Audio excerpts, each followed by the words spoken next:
Hello there folks, and how is it going? And welcome back to another video. Now look, per Orla, we all need to give thanks to Orla for all of the wonderful work that she does to entertain and bring these videos to life. But when we were out just the other day at a beautiful viewpoint and taking beautiful photographs, which you guys are about to see, God help her, she was pressing record, and so I have loads of footage that I'm going to overlay of, you know, her walking with the camera down by her side. And then when it came time to kind of like, you know, me do my hello there folks, she would stop the recording and thinking it was recording. So God help her. So I'm here at the van and I'm just about to sit down and edit this video, which probably will be a bit late this evening. But needless to say, it's a really wonderful location that we visited. Beautiful valley that you guys will see very shortly, but I obviously had to record this intro, and yeah, so fun times are had indeed, my friends. So please stick around, enjoy the sunset, and see you in a bit.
Holy shit balls, it's high, babe. So as you can see, Senior Spielbergo has taken the high road, and I am down here now and taking advantage of some absolutely gorgeous light that's kissing this granite. We have to assume it's granite, and it's really lovely, because what's so beautiful about a shot like this is that you've got such beautiful contrast between the foreground, i.e.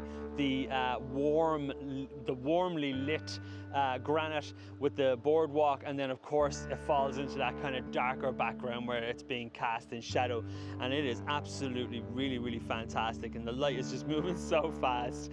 So it's a bit of a scramble, but a fun scramble nonetheless. And over here in this direction as well, you've kind of just got, you're looking pretty much straight into the sun, so you know yourself, the dynamic range is pretty colossal. So shooting handheld doesn't really kind of bode well for any bracketed images. But there is a beautiful river that's running through here. This is our first time ever visiting here. We ventured out today, and we're in a bit of a panic because we just ate pizza and we were a bit late. But there's a gorgeous river down here as well. So I might pop on the 100 to 400 and see if I can zoom in down at the river as well, and see if I can catch a few pictures of the water down there. But if any of these particular pictures turn out to be any good, then I'm going to pop them up on the screen for you right now. Welcome friends to the ASMR Photography Studio, and welcome to the first images in this week's video. Now, this first image that we're looking at, I actually mentioned in the kind of rambly intro that never got recorded, except Orla's hip. But one thing that I absolutely was totally drawn to about this particular frame was just the fact that this beautiful little village is so perfectly nestled in this valley. For me, this image is very quintessentially Central Portugal, because this kind of scene is dotted around all throughout these hills and valleys where we live now, and it's a real wonderful thing to see it bathed in such wonderfully golden light. So I'm super duper happy with how this particular image turned out.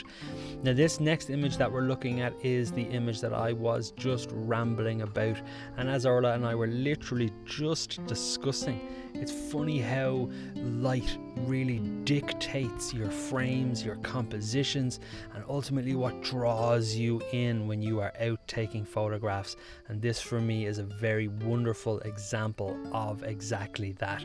The prominent foreground that's so beautifully lit as it falls off into this absolutely wonderful shadow. I absolutely love that about this image. So I have moved up to where Senior Spielbergo was just filming a moment ago, and I had to act quite quickly because the sun is going to go, it's going to be gone very shortly. In the same vein as the images that you guys were just looking at in terms of beautifully lit foreground falling off into shadow, we are getting the same kind of vibe right here, and which is ultimately what drew me to try and capture the images that you guys are just about to see now in just a moment, because you got this beautiful boardwalk and it's also beautifully lit by the sun, and then it just falls off into this lovely kind of green forested kind of shadow. It's really wonderful. So yeah, having a really great time. And like I mentioned, you know, when you arrive at locations for the first time where you have where you have real no idea about what you're going to be finding or seeing, you know, Google Images can only take you so far. It can tend to be a bit of a panic. So try your best to arrive a bit early if you can, and it'll make it a bit easier for you. But nonetheless, we're having a great time. And now the layered image that I mentioned at the start, I might wait to kind of try and capture like more of a blue hour kind of style shot for that when the sun does eventually go behind these hills, so we can kind of rest assured that we can wait and take it a bit easy now. So we'll wait for the light to really fade and hope we can find a decent composition with our 100 to 400. But if this particular image turns out to be any good, then I'm going to pop it up on the screen for you right now. So here is the result of the image that I was standing looking at. Now, I was shooting this wide, as you can imagine, and I really love, again, like the previous sets of images, how that prominent foreground is so wonderfully lit and bathed in wonderful light, and then falls off into that kind of darker forestry. And then extra added bonus to what I really like about this image is that beautiful stream of light from the top right of the frame. For me, it really helps to kind of balance the image. You've got that wonderful light on the lower left, and then that wonderful light at the upper right, and again the upper left and the bottom left being just that bit darker really adds this wonderful balance to the overall scene. And as terms of kind of like, you know, nice looking valleys go, I'm super duper delighted that we came here, and that boardwalk just adds a wonderful point of interest throughout the frame. Now granted, if I was right there again right now, I probably would have had Senior Spielbergo run down to the boardwalk, the end of the boardwalk there, just to add a bit of scale into the frame. But other than that, really happy with how this image turned out. And again, a good representation for me about this whole area that we live in now, and I'm delighted that it tells a good story to the area that we live in. So overall, super duper happy with how this one turned out.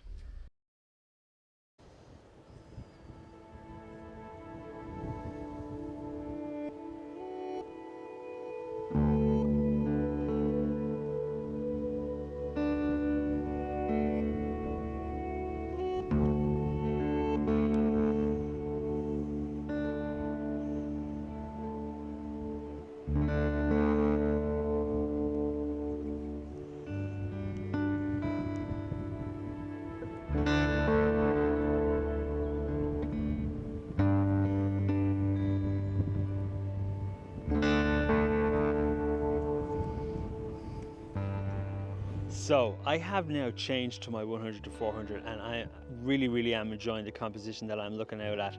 There's like a tiny little kind of house that's acting as a beautiful kind of, you know,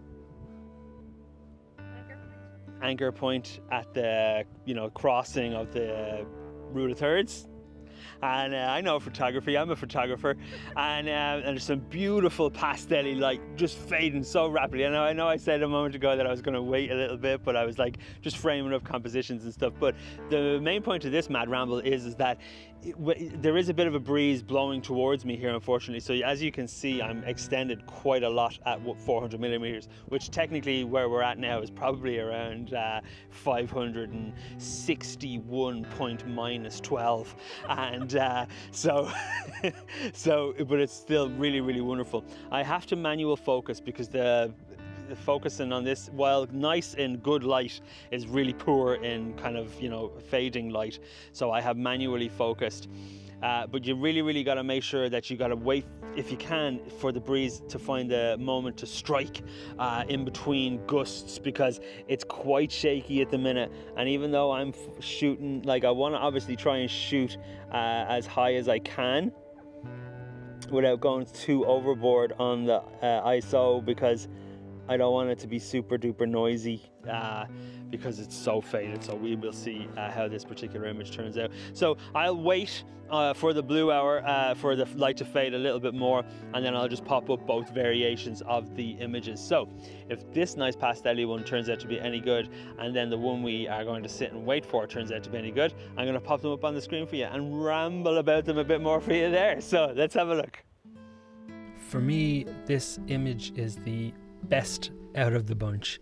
I absolutely adore this image. The layers, the depth, the beautiful pastel-y colours in the sky just bring it all together for me. And of course then that little house that's at the bottom right third really, really helps anchor this frame so beautifully. And again, just gives it that beautiful, nice bit of depth and bit of scale. And I really, really love how this particular image turned out. For me, mountain images or hill images, they always lend themselves so well to being able to find these layers throughout the frame, and I really, really adore that about this particular image. Now, I did ramble on about a blue hour shot. It's just, I know I don't mind including pictures that didn't really turn out too well, but that image really didn't turn out too well. The low light performance, unfortunately, on that A6500 is pretty poor, and it was really just a bit of a kind of noisy mess because I had to keep the shutter speed a bit higher to combat the wind.